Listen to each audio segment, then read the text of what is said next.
Kitchen Witching, coming to you from the ugliest kitchen in America, now with more Halloween.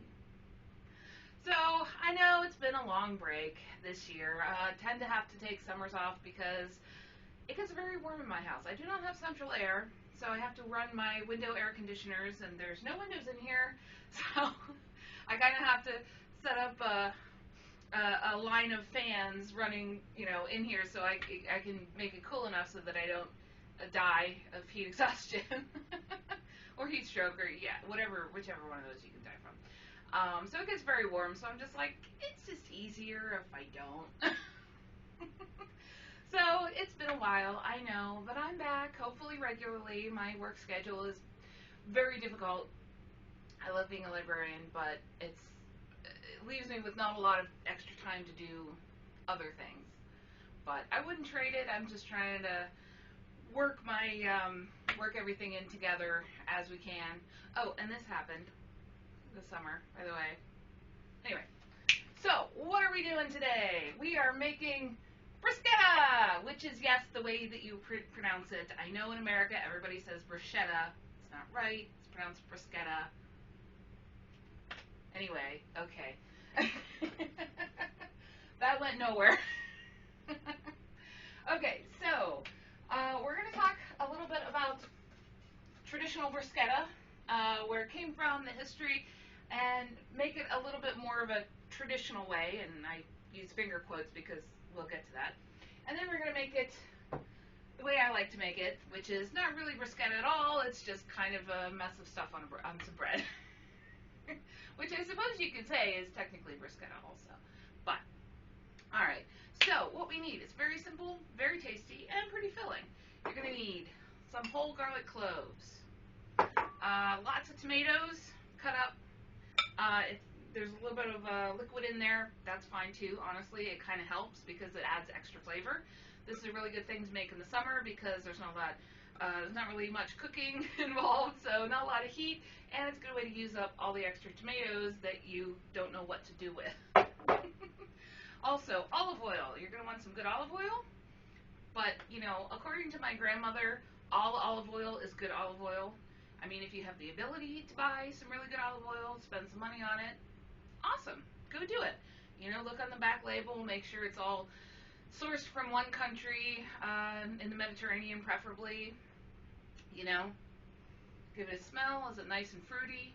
Good, you got yourself some good olive oil. If you don't have the ability to do that because you're poor like me or live in a food desert, get whatever olive oil you can get. It's all good. Okay? It's fine. Don't let people make you feel bad about not being able to get proper olive oil, because all olive oil is proper olive oil. Oh, you're going to need some bread, preferably crusty bread. Let it sit out for a little bit, let it get a little bit stale. And, of course, basil. The fresher the better. If you cannot get fresh basil or you can't chop up fresh basil, use dried basil. It's fine. It's all good. It's basil. It's fine. Now, you may notice a little bit of a difference in this episode and going forward.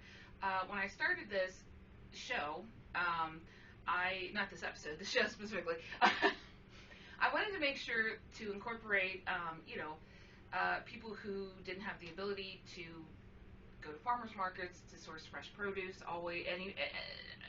necessarily, maybe who lived in food deserts.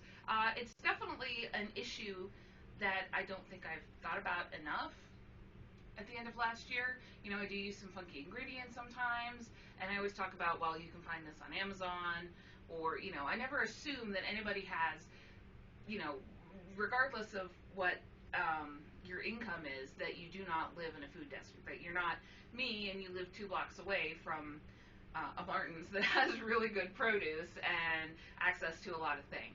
So, and I feel like that was originally, part of the show was originally created with that in mind. People who, yes, are beginners and maybe not be able to get all sorts of different ingredients. And I feel like I've strayed away from that a little bit. But also, people who have physical disabilities. I know I do, as well as developmental disabilities, learning disabilities, all sorts of stuff, that might not be able to do some of the things physically that we do on the show. So I do try, going forward, I want to keep that more in mind. I had a brief exchange with my soon-to-be sister-in-law Gina online and talking about, well, if somebody doesn't have full use of their hands, how would they do this? And it's an important thing to keep in mind. And I don't think I kept that as much in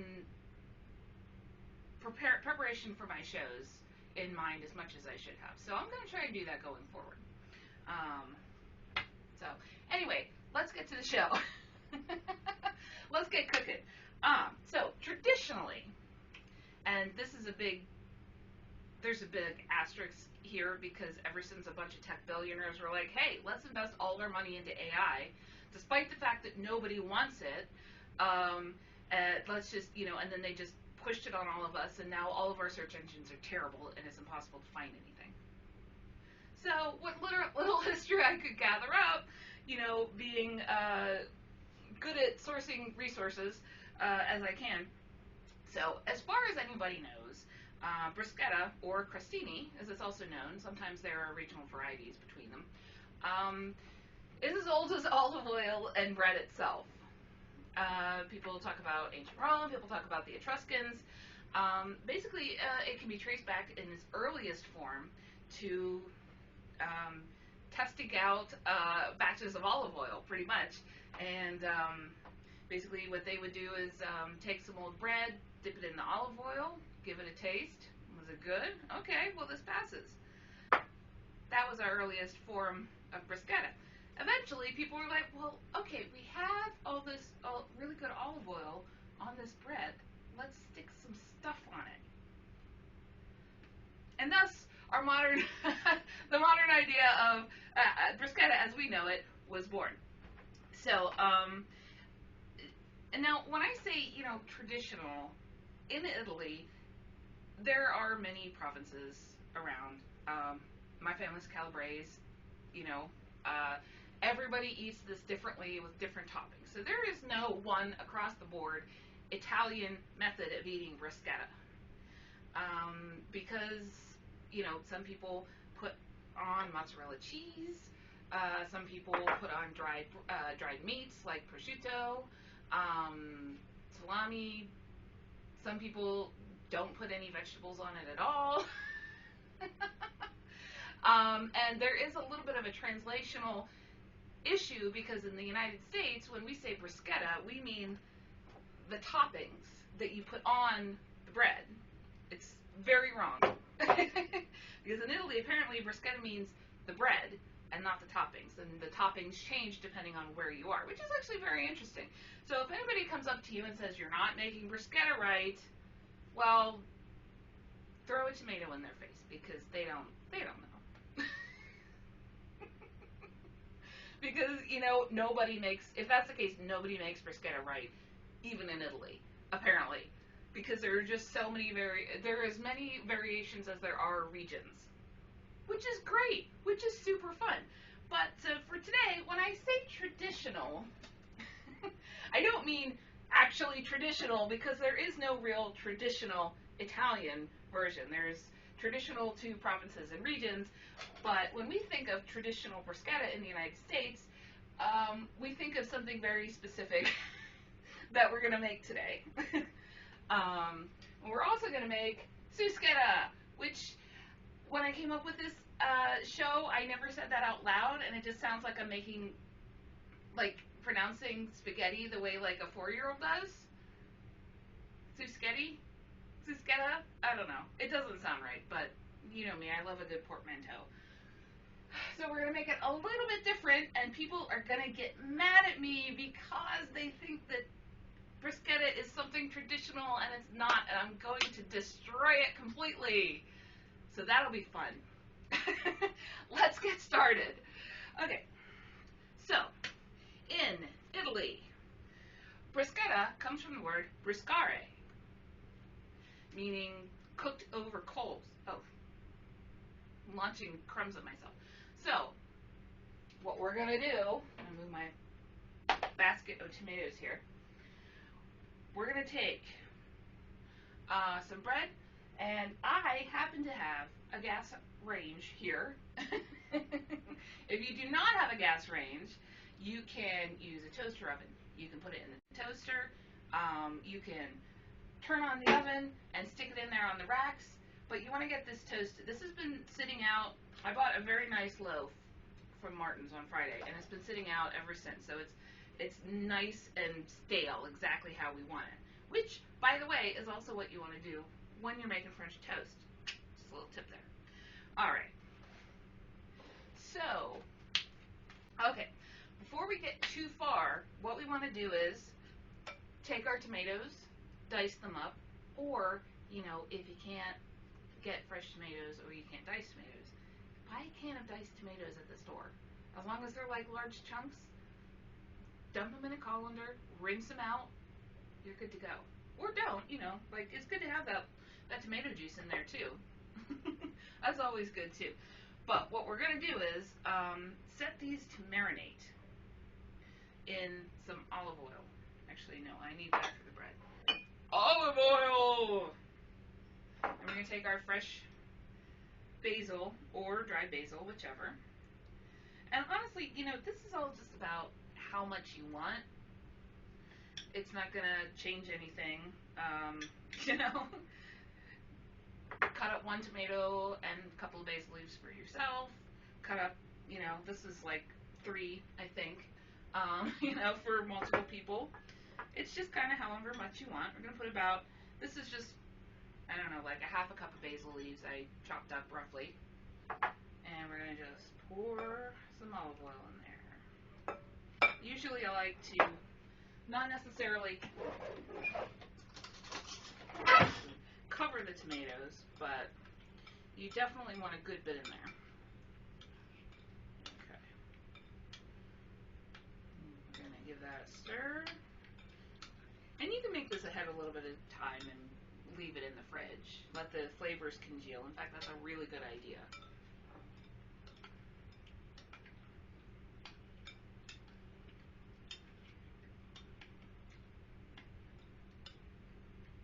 It's all squelchy. Alright.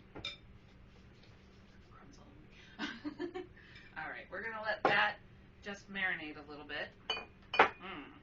Alright, then we're going to take our bread.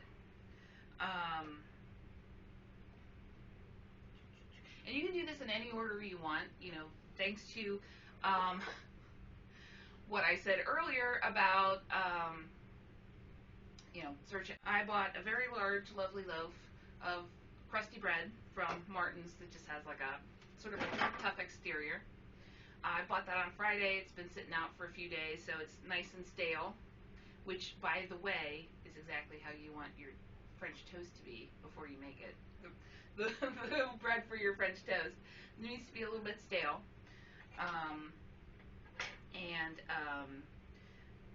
As you can see, I have all these cut up on the bias because it gives you the most surface area to work with. But also, I found that when they're at this angle, if it's real, because you want it to be crusty and hard, but if it's straight up and down, it tends to stab into your mouth meat a lot easier, and it hurts less when it's at that angle. That's what I've noticed. But, if anybody asks, it's because of the surface area. Anyway, now here comes a tricky part that, as I was saying earlier about the search engines and nobody knowing what the hell's going on, I honestly have no idea. It seems like you can do this next step in any order, but what you're going to do is take a skinned garlic clove, chop it in half, basically put oil on bread, put garlic on bread, toast bread. Do that in any order you want, because apparently there's no real definite way to do it, so whatever works for you, go ahead, have fun. So for us today, I'm going to take our slightly stale bread and just rub our garlic on it. And I know you can't see this, but it's getting real moist in there and it smells really good. And you can do it on both sides if you want. You don't have to, but if you want, you might as well. Alright, put that back in.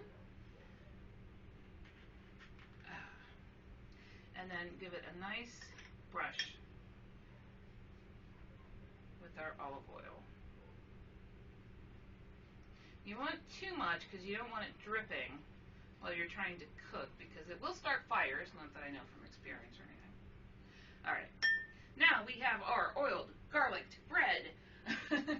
Speaking of, a lot of people think that bruschetta was the originator of garlic bread as we know it today, and it makes a lot of sense when you see the preparation like this.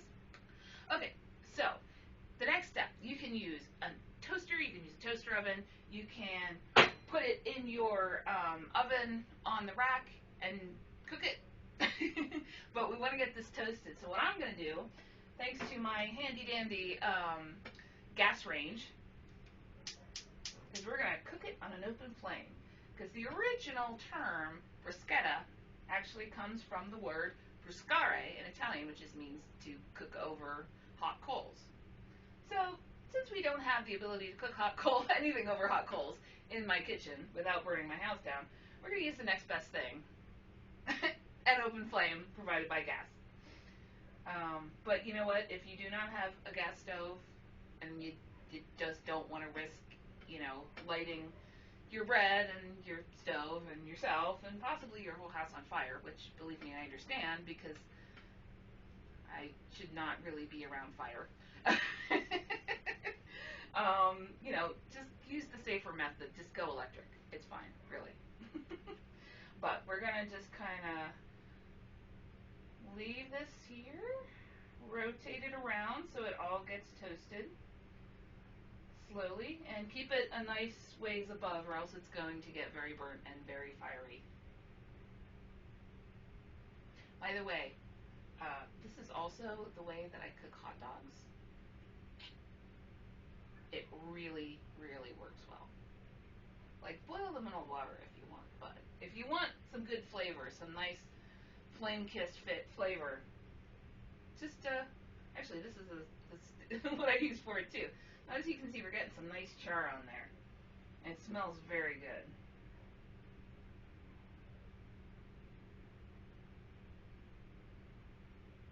Now I'm going a little fast, so I'm going to slow down and keep it high.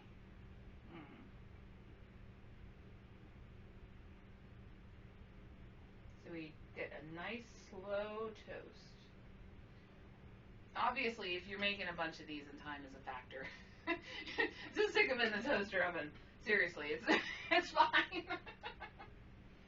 But if you want to be all fancy about it, and kind of, well, we're doing traditional, so, alright. This is very traditional. Alright. So,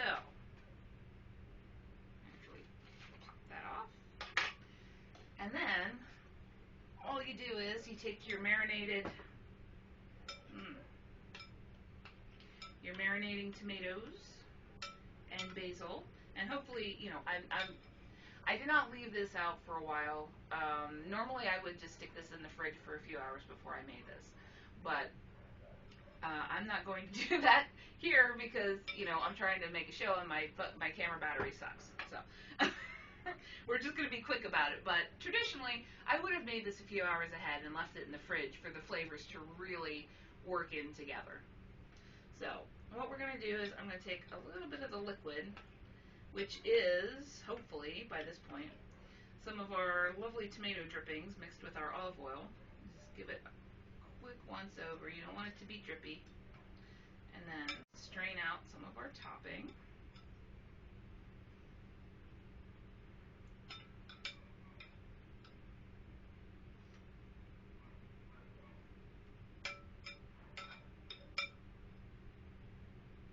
There we go.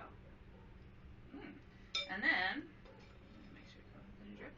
If you want to put some mozzarella on it, it's not, like I said, there's no real traditional version of this, but this is how we know it in the U.S. And it is delicious. But I like it a little bit differently. So I'm going to take a second to clean all this up, and then we'll be back for me to do my own version of bruschetta. And I'm not going to say it again because it sounds dumb. So we'll be back in just... Alright, we're back for our episode on bruschetta. We're going to make it a little bit different because, for one thing, we're going to be making a balsamic glaze with honey.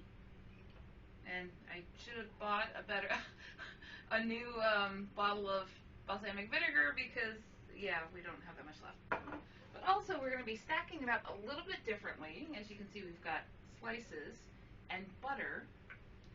And here's where people are going to get mad at me, because I like to toast my bread with butter and garlic in a pan instead of toast it with olive oil with just a little rub of garlic on it, because I think it tastes better. It is definitely far more garlic breadish.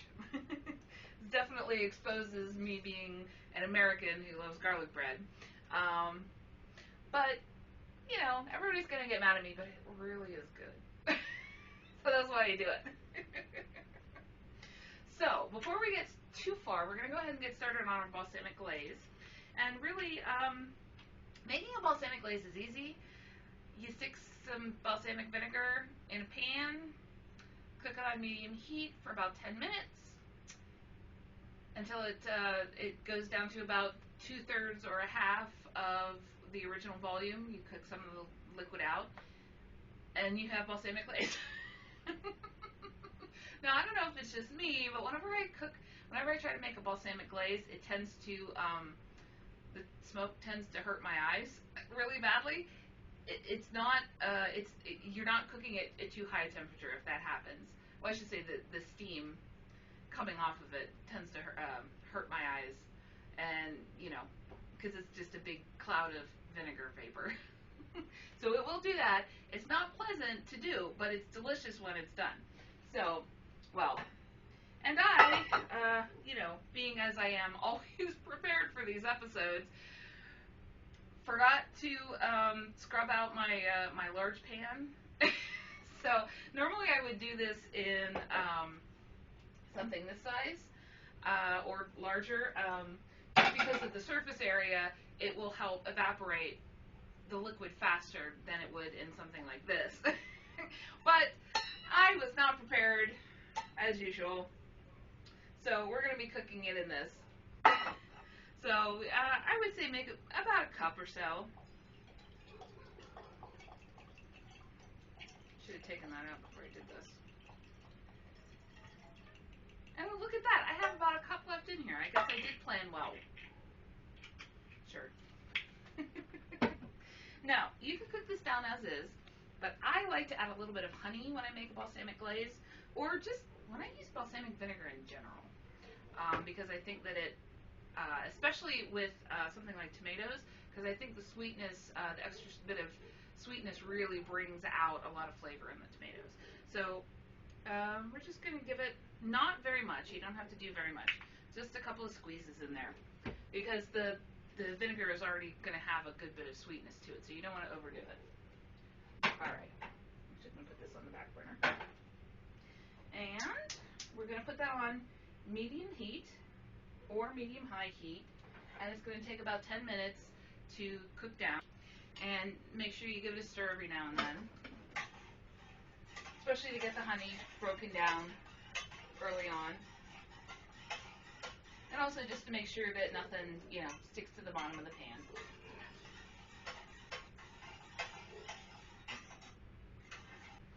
Okay, let's actually turn this off first before we go too far. It'll take about 5 to 10 minutes, depending on how much you make and the shape of your pan or pot, whichever it is.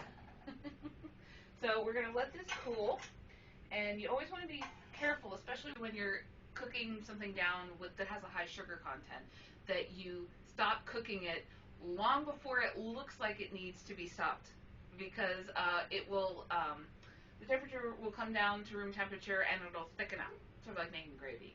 So you want to make sure that you don't accidentally make balsamic jelly instead of balsamic glaze. It can be a little bit tricky to get used to taking it off of the heat at the right time, but it's just something that, you know, you can practice with. Or you could go to the store and buy a bottle of balsamic glaze. That works too, because they get the texture right every time.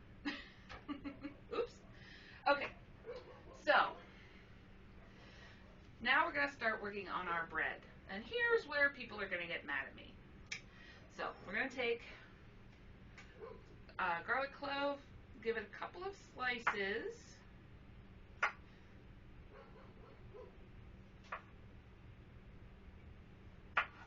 Okay, just so we have some kind of surface area there. Okay, leave it in our pan. Take some butter, not olive oil. And we're going to cook this down. Just melt the butter down with the garlic. Let it simmer a little bit.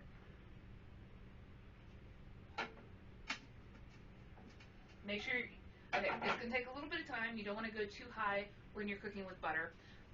One time I tried to make homemade popcorn with butter, like actual dairy butter instead of like something. I tend to use Smart Balance or Country Crock or something like that. That's just cold margarine in a solid cube, because the butter does not like the heat that you need in order to sustain popcorn cooking, and it burnt and all of my popcorn was black. It looked very metal, but it tasted bad. So be careful with your heat around butter. I guess that's my point. Alright. Now that's melting together nicely. Okay.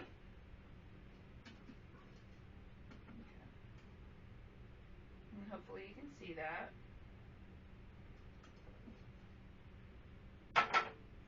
Now we're going to take our bread and dip it in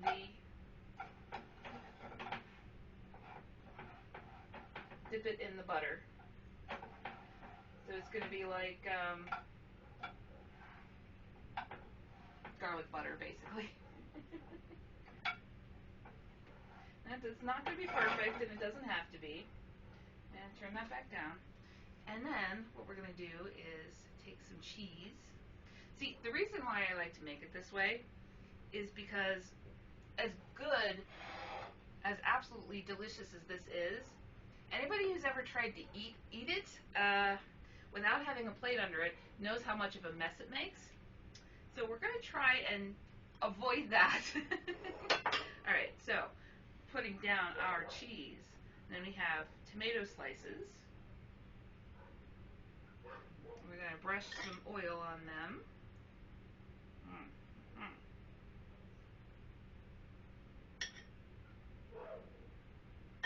And then add our garlic. So essentially, everything's there, just in a different way. Still tastes delicious, and you won't make a mess on your host carpet if you eat it this way. And now, you can, oh, I almost forgot the part that we spent a bunch of time making. Oh, here we go. Okay. Now my glaze is a little bit, some of it is a little bit tacky, and some of it has not cooled down yet enough. Alright, so we're going to take our balsamic glaze and just give it a nice glaze over top. Now normally this would be less liquid, but I didn't give it enough time to cool down, so it would thicken up. But, oh, see here? Now normally if this was thicker, that would not be happening. It would not be going everywhere. Because like I said, the entire point of doing this was not to make a mess, and here I am making a mess because I can't seem to not ever do that. But it's just as good, less messy, in theory. So, that's about all there is to say about bruschetta, except that it is delicious, and it is fancy enough for a party, and it is casual enough to just make it as an appetizer before a family dinner, and you can stick a bowl of it in the fridge for a while if you don't want to cook and just eat a whole bunch of it for dinner. Honestly, I'm not going to tell. That's part of the fun of adulting, is sometimes you just don't have the energy, so you slap whatever you have in the house on some bread and eat it for dinner. In this case, it's at least healthy. Alright, well, that is about all for this episode of kitchen witchin'. So thank you all for joining me in the Ugliest Kitchen. Again, I'm Susie Bianco, and happy cooking, everybody. We'll see you next time, and it won't be like 4 months from now, I promise. Bye.